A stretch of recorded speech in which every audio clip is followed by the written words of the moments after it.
Yeah, Coach Khalil Ware, in terms of his on the offensive end, did you like seeing that confidence, kind of that spark, and how have you worked with him to kind of develop that? Did you see confidence lacking when he came in at all? I'm curious. Well, I mean, it's been a lot of really going at him, in practice to get him to be aggressive and do the things that we want him to do on the offensive end, and he's starting to show some signs that he can do that. I mean, he's a skilled guy, but we got to get him now where because it's getting ready to start for real now, and he's going to be playing much bigger guys, more talented bigs, and I'm just curious to see where he's going to be once we start that journey.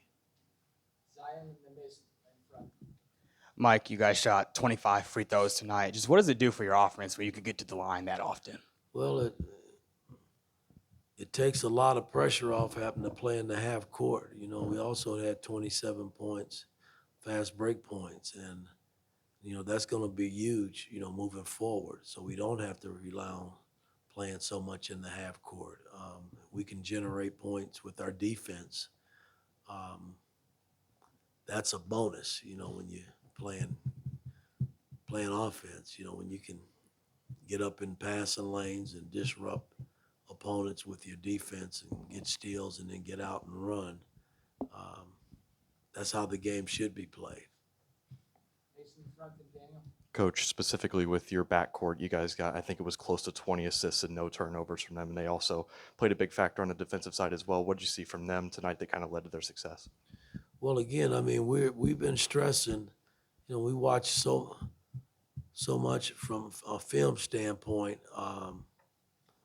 where we're just not making the extra pass. A guy draws two people and somebody's sitting there wide open, and we'll try to drive through the guy, through the two people, and or around them instead of just making the extra pass. And that's going to be critical, man. I mean, the only way you beat defenses is you got to make the extra pass. If it calls for you to set a screen, you have to set screens.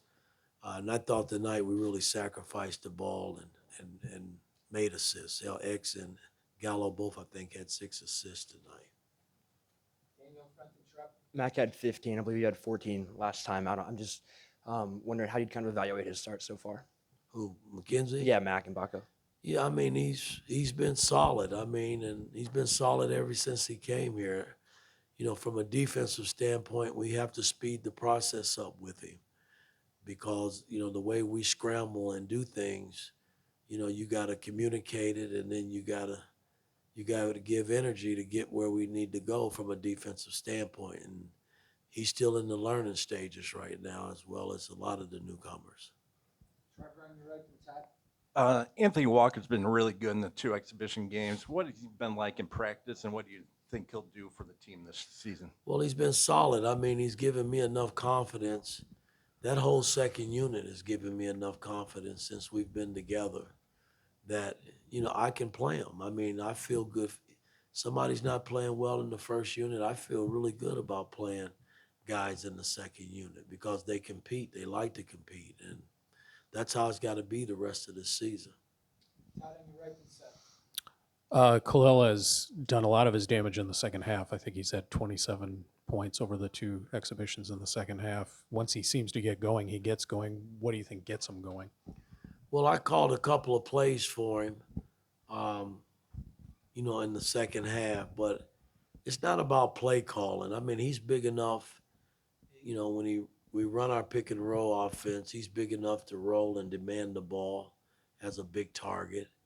He can run the floor and get buckets that way. He can get offensive rebounds. So, I mean, I've never bought into guys saying, well, hell, coach, you don't run plays for me.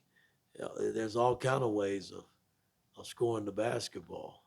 And he's capable of doing that, and sometimes you have to pick on other, guys that are guarding him. I mean, I ran a back screen where he got a bullet pass down the middle and ended up laying it in. I mean, plays like that, you got to take advantage of it. But I thought he was solid tonight. He did a lot of good things on the floor while he was out there, and we're going to need him to continue to grow.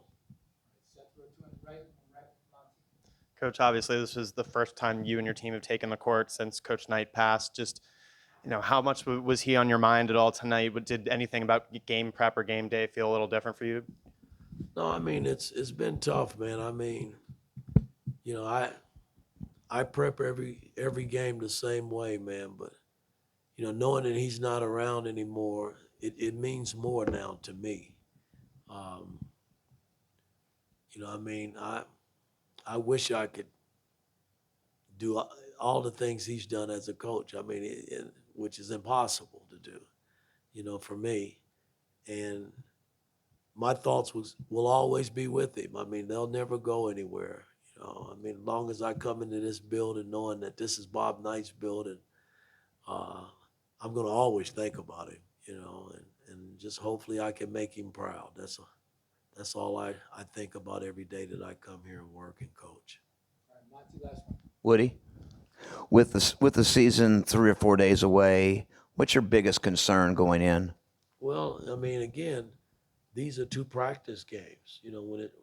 When it's for real, I mean, I don't have a concern. I just want to make sure that our guys are prepared and ready to play at a high level, and just keep doing the things that we've been doing.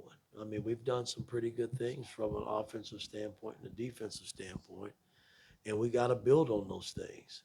And don't forget how we've done them. I mean, that's what's important moving forward. And everybody's got to push each other to get better. I mean, we still got a long way to go, man, and it starts on Tuesday. All right, guys.